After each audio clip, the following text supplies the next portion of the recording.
What is up, guys? Wrestling Premiere is here. Okay, now before this video starts, let me just say, there's a recent error in the last video of mine. Freaking Jeff Jarrett appeared, which I didn't even notice until the video was up. I actually thought of privating the video and all that stuff, but I just decided, let's keep it anyways. Apologies for that. That picture wasn't supposed to be there. It was supposed to be an Austin and Rock picture, but the computer mistaken that picture for another because they have the same name. For some reason, they have the same title, and so it chose that one, and yeah. Apologies for that. Jeff Jarrett, you probably think he was my favorite wrestler if you were watching that. Well, no, he isn't. But yes, apologies for that, and hopefully it never happens again. I'll try to be aware of what's going on in my videos. Okay. Another thing I want to mention is rest in peace to Kamala. It's such a shame that WWE never gave him the help he needed in the last couple of years. And also, it's just a shame to lose another wrestler. The last couple of months, there was Howard Finkel, there was Hana Kimura. Another one, it's just too unfortunate. Kamala, what can I say about him? I've heard he was a great person in and outside the ring. And yeah, my condolences to the family of Kamala and everyone who was deeply affected by this passing. With that said, let's get into this video. Okay, the rated R superstar. I haven't really made a video on him in a while. I actually considered comparing his first world title reign to his last, but he wasn't given that much breathing time during his first, so that idea was thrown out the window.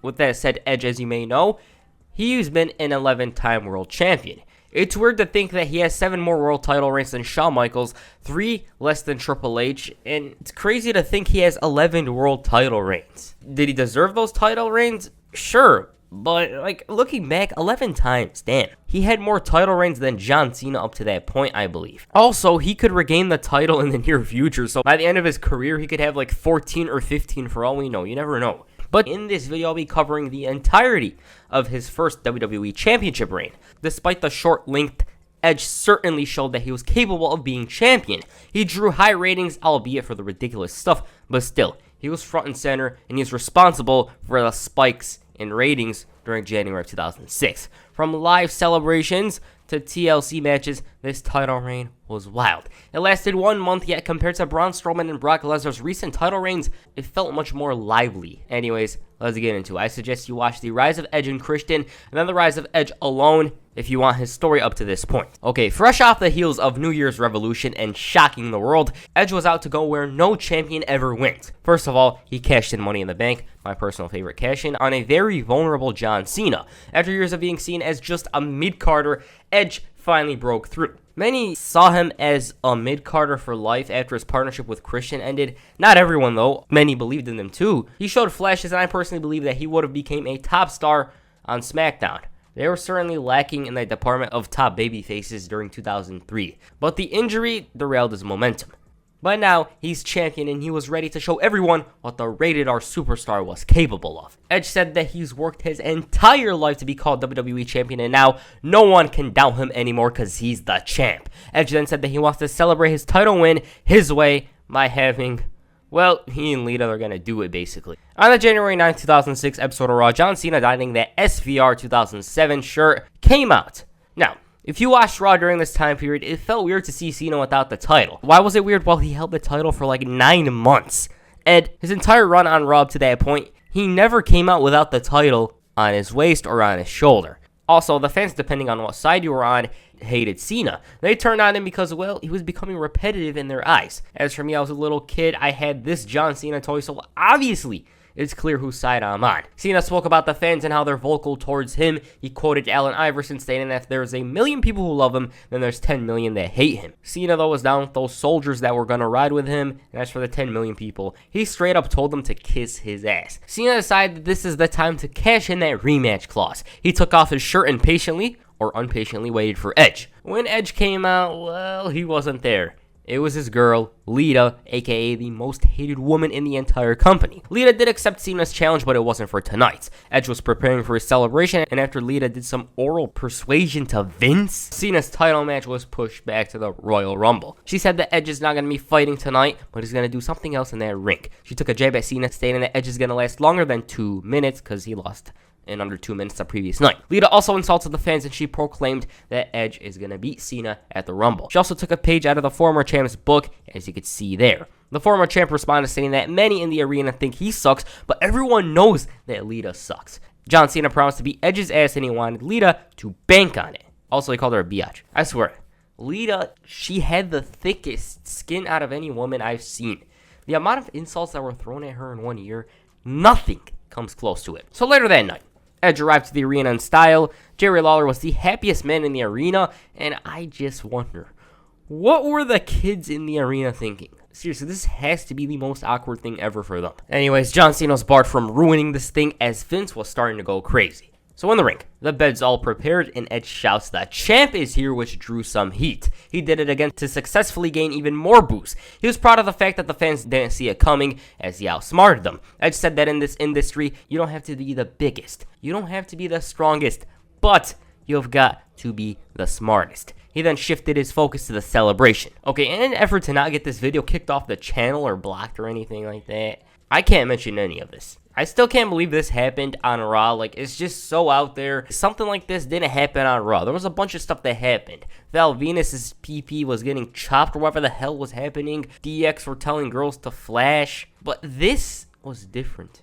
And then Ric Flair crashed the party. He called Edge a disgrace to the WWE title, and he said that it takes years of hard work to prove to the fans that you're championship quality. And not only that, Edge is dead in the bed. Also, Flair was ready to get dirty, to get jiggy. Like, damn, bro. Edge then managed to get rid of Ric Flair. He blasted him with a chair, and the blood was pouring. Edge then hit the concerto, and damn, did that look brutal. Cena though ran in there and kicked Edge's ass. The Rated R superstar escaped, and Lita, well, she was stuck in bed. Cena wanted to know what's underneath the sheets, but then he decided to F you. This was a result of Edge not coming down and saving his girl, showing an act of cowardice. First off, this night was bad for him. Some people were saying that he came up short, and now his girl was knocked out. Overall, still one of the crazier Raw segments. Rick was wild. Cena wasn't really booed. At least that's what I remember. This really showed that Edge was someone who made viewers tune in. First of all, Edge's victory was viewed on WWE.com 25 million times. 25 million, whether it be 1 day or 1 week, is still a pretty good sign that Edge was going to be a good champion, I guess. Oh, and since everyone loves ratings currently right now,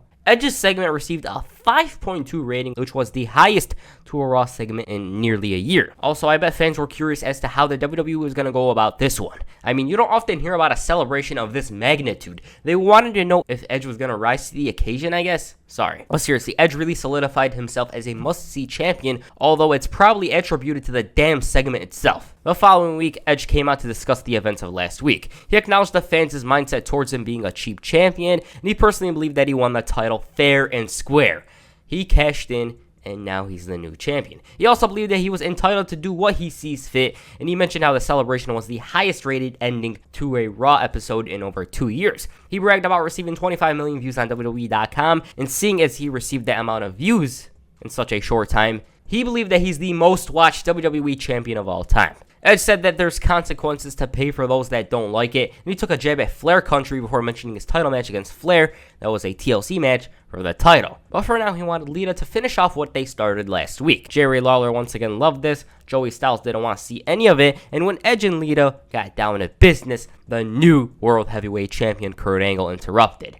Edge insulted Angle, saying that the fans were chanting, "You suck" at him, and Angle's rebuttal, well, the fans weren't chanting, "You suck" at him, they were chanting it at Lita. Edge then insulted Angle for a bit. Angle then insulted Edge for a bit, and this led to a scuffle between the two. Vince then came out and prevented the situation from escalating further. Later that night, John Cena took part in the Master Lock Challenge. Why am I mentioning this? Well, wait up. So Cena comes out. He's all ready to break the hold, and at this point, the Master Lock was the most protected move in the entire WWE. Kids at school were inspired to lock this hold all over the world. And it was like the coolest move ever. Yeah, it was just a full Nelson, and I still think it's cool, to be honest. It's so damn hard to break out of that hold. Anyways, Cena struggled to escape. The fans chanted, "Cena, Cena." He was hell-bent on breaking the hold. He tried carrying the masterpiece. He tried pushing him away, but to no avail. Eventually, Cena was starting to pass out, but he still had a little energy to fight and break the hold. He almost broke it, but Edge, the champion, came out. He teased Cena for a bit with the title before blasting him right in the face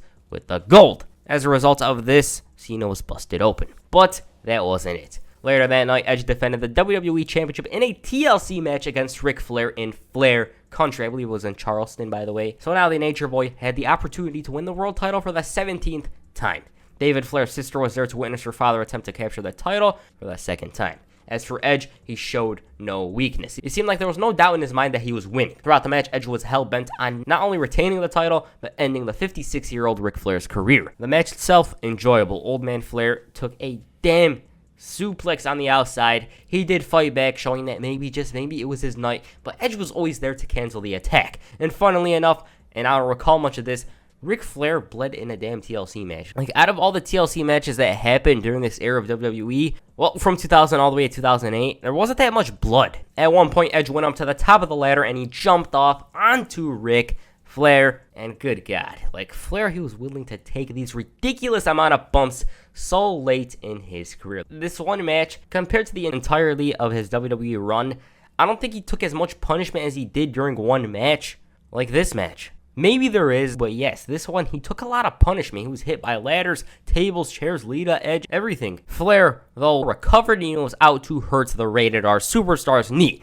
He once again failed to hit an aerial move and it bit him. He continued to receive a ridiculous amount of punishment, but then he tipped over Edge and he sent him through a table. So now he's got that chance. All he had to do was climb. He didn't have to make himself famous like others. He was already famous, and this time around, it was his chance to win that title for the 17th time. He reached the top, but then Lita got involved. She received a figure 4, Edge was still down, and once again Flair just had to climb the rungs and retrieve that title. But Edge finally climbed up there, he delivered a flurry of punches, and the final blow sent Ric Flair down to the mat, and that's all she wrote. Overall, this match, fun. Flair wasn't really having some memorable matches during this run, but this one, I'd say it was one of his best during his run from 2002 to 2008. Edge, after the match, speared Flair and grabbed the chairs, and just as he was going to hit the concerto, Cena made the save. He pounced on Edge, and you'd think Edge stole Cena's wife at this point. He did steal Cena's title, so there's that. Edge, though, ran away. He posed with the title, and Cena had a look of fury on his stitched-up face. Overall, it was fun. The amount of stuff that happened in this match,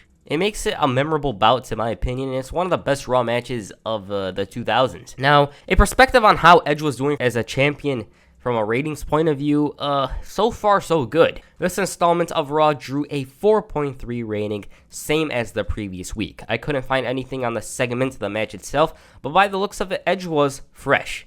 He's a fresh champion. Everyone, they were interested in tuning in and watching him be the man. On the final Raw before the Royal Rumble, Edge once again came out to brag. He said that he's proven all the doubters wrong. He believed that he equals ratings, and he said that he deserves to be champion. He also claimed not to be a transitional champion like the Iron Sheik and Mick Foley. He said that he wasn't going to lose the title 16 times like Ric Flair, but hey, he's pretty close right now. All he's got to do is lose it 5 times. And he wasn't going to be a walking joke like Ric Flair. We Want Flair chants intensified as Edge mentioned Flair's inability to walk due to the TLC match. He then announced that Flair is not here tonight. Raw was in Charlotte, by the way. He then shifted his focus to John Cena. He claimed that after Cena loses, his career was going straight to the toilets, and all the fans are going to hitch their bandwagons elsewhere. And then Lita and himself, well, they're going to celebrate the way they do. John Cena, though, interrupted, and he congratulated Edge for his Rated R movie trailer. And a little context, Edge during this time period, he had these Rated R trailers. Like, he did one for John Cena and Mick Foley, and it just made him look like $1 billion while the other guy was trash, basically. John Cena, though, claimed to have seen the Rated R movie himself. He said that he watched a bootlegged version of the film, and he was going to review it right now. He said that it features a classic story. Boy meets, and these are his words, hoe. He said that the boy wins Money in the Bank and the title, and naturally he wants to make his hoe happy. So he takes her on vacation to Lake Tahoe. She needs food, he gets her taters from Idaho. The boy traces her heritage all the way back and finds out she's actually Navajo. And at this point, the boy and the hoe have it all. He's on top of them, the story goes to another direction. Cena explains this once again. So the boy goes to Miami, the Royal Rumble, and he proceeds to get his ass kicked. Edge wanted to stop him there, but Cena continued to spoil the film. The boy loses the title, and he even loses his hoe, and in a shocking turn of events, she falls in love with Hacksaw Jim Duggan. You get it? I mean, hoe. And the boy in one day goes from Rated R to Rated G.